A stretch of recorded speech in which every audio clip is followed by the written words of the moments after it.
కథా రచయిత. మనకి ఈ ఉగాదికి ముఖ్యమైనది ఏంటంటే మామిడికాయ. అలాగే మామిడి వారి కవితలు లేకుండా సమ్మేళనం ఉండదు కాబట్టి, అలాగే ఆయన కథా రచయిత. పడిలేచిన కెరడు అనే ఒక కథా వస్తువుకి వాసా ఫౌండేషన్ హైదరాబాద్ వారు ఈ మధ్యన ఆయనకి అవార్డు కూడా ఇవ్వడం జరిగింది. సభాముఖంగా వారికి హృదయపూర్వక ధన్యవాదాలు. మీరు మరిన్ని రచనలు చేసి సామాజిక స్పృహతో సమాజానికి హితం చేకూర్చాలని కోరుకుంటూ ఈ ఉగాది కవితను అందించవలసిందిగా కోరుతున్నాను. మామిడికాయ రసం.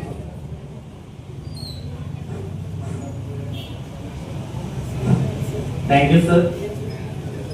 ఈ ఉగాది కవి సమ్మేళనాన్ని నిర్వహిస్తున్నటువంటి సూర్యనారాయణ స్వామి చారిటబుల్ ట్రస్ట్ మరియు ధర్మ పరిరక్షణ సమితి కార్యవర్గానికి, అలాగే సోమంచ శ్రీనివాస్ శాస్త్రి గారికి, వేదిక మీద ఉన్నటువంటి నా సహా సాహితీవేత్తలకి, వేదిక ముందు ఉన్నటువంటి పెద్దలందరికీ కూడా నా హృదయపూర్వక నమస్కారాలు మరియు శ్రీ పరాభవ నామ సంవత్సర ఉగాది శుభాకాంక్షలు.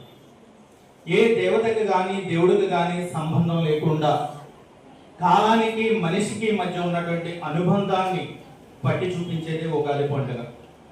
మరి అలా కాలానికి మనిషికి ఉన్నటువంటి అనుబంధాన్ని అక్షరీకరిస్తూ నేను రాసినటువంటి ఈ కవిత శీర్షిక అర్థం కాని ప్రశ్న. అర్థం కాని ప్రశ్న. కాలం ఒక ఊసరవెల్లి, కాలం ఒక ఊసరవెల్లి ప్రశాంత బ్రతుకుల్లో ప్రళయాన్ని సృష్టించి అంతరంగాల అంతఃపురాల్లో అంతర్యుద్ధాల అగ్ని జ్వాలల్ని రాజేస్తుంది. కాలం ఒక డాక్టర్, కాలం ఒక డాక్టర్. గాయపడిన మనసు కపోతానికి ఓర్పు లేపనం పూసి రేపటి నుదుటిన రవిబింబంలా ఎగరిస్తుంది. కాలం ఒక మెజిషియన్, కాలం ఒక మెజిషియన్.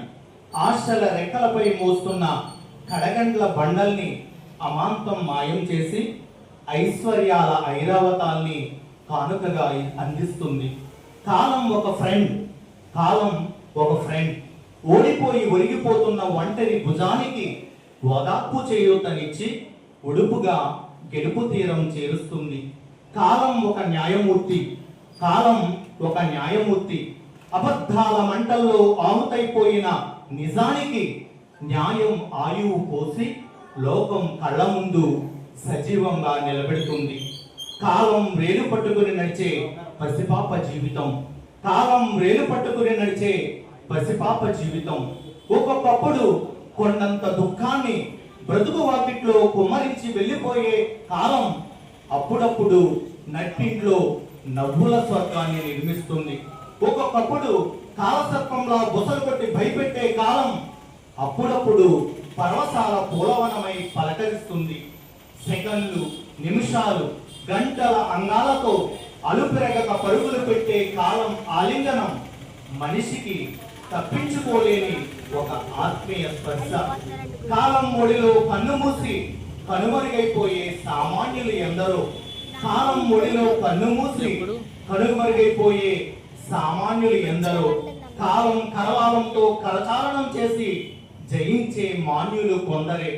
కాలం ఎవ్వరికి అర్థం కాని ఒక ప్రశ్న, ఎప్పటికీ విప్పి చెప్పలేని ఒక ప్రశ్న. కాలం ఎవరికి అర్థం కాని ఒక ప్రశ్న, ఎప్పటికీ విప్పి చెప్పలేని ఒక ప్రశ్న. ఇది ఒక కవిత అండి. ఇంకొక చిన్న కవిత వినిపిస్తాను.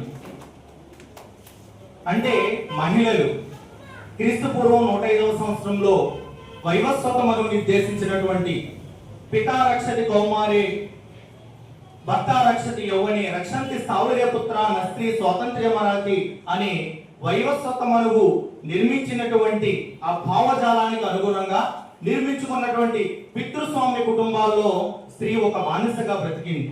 అక్కడి నుంచి అనేక కష్టాల్ని కన్నీళ్ళని భరిస్తూ ఆ సంఘర్షణలో రగిలి ఈ రోజుని ఆకాశంలో సగం, అవనిలో సగం, అవకాశాల్లో సగం అంటూ అంతరిక్షాన్ని సైతం అధిరోహిస్తుంది ఆధునిక మహిళ. మరి ఈ పరిణామ క్రమాన్ని అక్షరీకరిస్తూ నేను రాసినటువంటి ఈ కవిత సాక్షి పండే పుస్తకంలోను, మన ఫిబ్రవరి తిలకపల్లి గారి సాహిత్య ప్రస్థానంలోను, అలాగే హైదరాబాద్ నుంచి వచ్చినటువంటి సాహిత్యకరణ పత్రికల్లోనూ 3 పత్రికల్లోనూ కూడా ప్రచురితమైంది. మరి ఈ కవితను మీకు వినిపిస్తానండి. ఈ కవిత శీర్షిక వెలుగుల నక్షత్రాన్ని. ఎన్నో మాటల మంటల్లో దహనమయ్యాకే మనస్సు నిస్సహాయత కుబుసం విసర్జించి నిప్పురవ్వై ఎగిసిపడింది. ఎన్నో ముళ్ళబాటల్లో నడిచాకే పాదాలు పదునైన ఆయుధాలై నవ్య పదాన్ని సృష్టించాయి. ఎన్నో కన్నీళ్ల సాగరాలను ఈదాకే నయనాలు గుబులు గూడును వీడి స్వప్నాల్ని సజీవంగా పొదిగాయి. ఎన్నో సంఘర్షణ రణభూమై రగిలాకే బ్రతుకు వంటింటి వనవాసాన్ని విడిచి గెలుపు పతాకమై రెపరెపలాడింది. పంకం శిరస్సున కమలం పూసినట్లు పొడమి కడుపున పుత్తడి పుట్టినట్లు, పంకం శిరస్సున కమలం పూసినట్లు పొడమి కడుపున పుత్తడి పుట్టినట్లు అష్ట దిక్కుల్లో ప్రతిధ్వనిస్తున్న మా విజయాలు మీరు అంగీకరించలేని, ఆహ్వానించలేని కాలం శిల్పి చెక్కిన అందమైన శిల్పాలు, ధరిత్రి ధవల పత్రంపై చెరగని చరిత్రలు. ఇప్పుడు నేను మీ వ్రేలు పట్టుకుని నడిచే సిగ్గుల మొగ్గల కలత్రాన్ని కాదు, నేను ఇప్పుడు మీ వేలు పట్టుకుని నడిచే సిగ్గుల మొగ్గల కలత్రాన్ని కాదు, కొత్త జీవితాన్ని తొడుక్కున్న వెలుగుల నక్షత్రాన్ని. ధన్యవాదాలు. చాలా బాగున్నాయండి. సమయం గురించి కలయితీది కాలం చెప్పుకున్నాం. సమయం ఎవరి కోసం ఆగలేదు.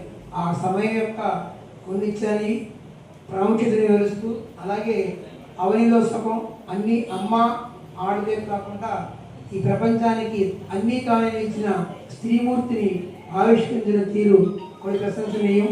ధన్యవాదాలు మామిడి చెట్టు గారు. తదుపరి